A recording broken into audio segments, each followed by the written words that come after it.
नमस्कार साथियों, आप सुन रहे हैं लोक कथा। आज की कहानी है ईर्ष्यालु चाचा।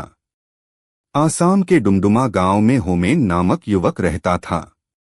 उसके पिता मर चुके थे। मां ने ही उसे पाल पोस कर बड़ा किया था। होमेन के 4 चाचा थे। वे उससे बहुत जलते थे। एक दिन उन्होंने होमेन के घर से उसका प्यारा बछड़ा चुराया और उसे मार दिया। होमेन को पता चला तो वह बेहद दुखी हुआ। फिर न जाने उसे क्या सूझी। बछड़े का सिर काटकर शेष शरीर को दफना दिया। पास के गांव में एक ब्राह्मण रहता था।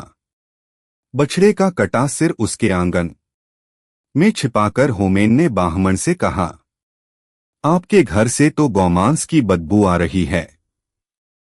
ब्राह्मण गरजकर बोला, असंभव, यदि ऐसा है तो मुझे गाय का मांस ढूंढकर दिखा। होमेन ने बछड़े का सिर उसके आगे ला रखा। ब्राह्मण के तो हाथों के तोते उड़ गए। उसने होमेने को बहुत सा धन दिया ताकि वह गांव वालों को उस बात के बारे में न बताए। होमेन ने थैली भर धन लिया और अपने चाचाओं को दिखाकर बोला, पास के गांव वालों ने मुंहमांगे दामों पर गौ मांस खरीद लिया।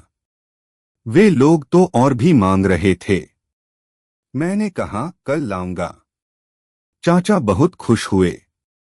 उन सबने भी अपने अपनी गाय बछड़े मारे और उनका मांस पड़ोस वाले गांव में ले गए। बस गांव वालों ने उन्हें गाय का मांस लिए देखा तो जमकर पिटाई की। बौखलाए हुए चाचाओं ने होमेन की झोंपड़ी में आग लगा दी। होमेन और उसकी मां बेघर हो गए। बेचारी मां के आंसू देखकर होमेन तिलमिला उठा। उसने राख इकट्ठी की और एक दूसरे गांव में जा पहुंचा। ले लो, आंख का सुरमा ले लो, इसे लगाकर गड़ा धन मिल जाता है। जिसका ब्याह न होता हो, जल्दी ब्याह हो जाता है। हाथ की हाथ एक थैली सुरमा बिक गया। शेष राख होमेन ने छिपा दी। अपने चाचा के पास जाकर बोला, मेरी तो झोपड़ी की सारी राख बिक गई। चाचा ने हैरानी से पूछा, राख बिक गई? हाँ, इसमें क्या शक है, कहकर उसने पैसे दिखाए। फिर होमेन ने उन्हें उकसाया कि वे भी अपनी झोंपड़ी जलाकर उस गांव में राख बेच आए। बड़ी झोंपड़ी की तो राख भी ज्यादा होगी। उसके सारे चाचा बातों में आ गए। चारों ने अपने अपने घर फूंक दिए और राख ले जाने की तैयारी करने लगे। होमेन ने कहा, गांव वालों से कह देना कि हमें सुरमे वाले ने भेजा है। ज्यों ही चारों गांव में पहुंचे और सुरमे वाले का नाम लिया तो सारा गांव उनके पास पहुंच गया।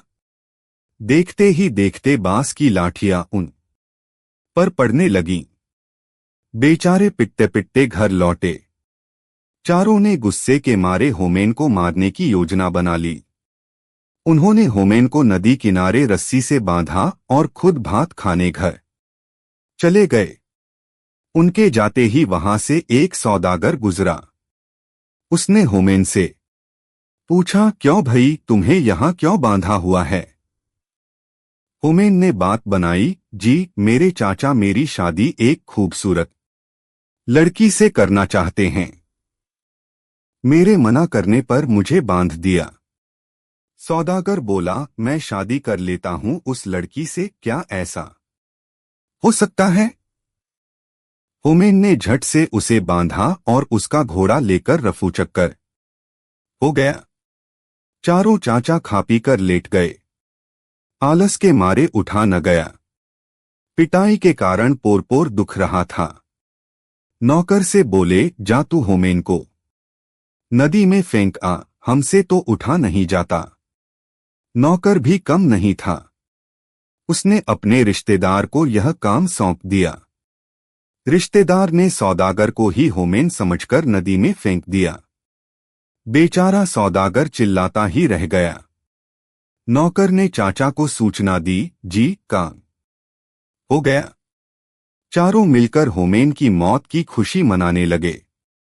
होमेन ने पेड़ के पीछे छिपकर सब देखा और घोड़ा लेकर चाचाओं के पास जा पहुंचा। सबको प्रणाम कर बोला, नौकर ने गहरा धक्का नहीं दिया, इसलिए केवल घोड़ा मिला। यदि गहरा डूबता तो शायद बैल, गाय व हाथी भी लाता।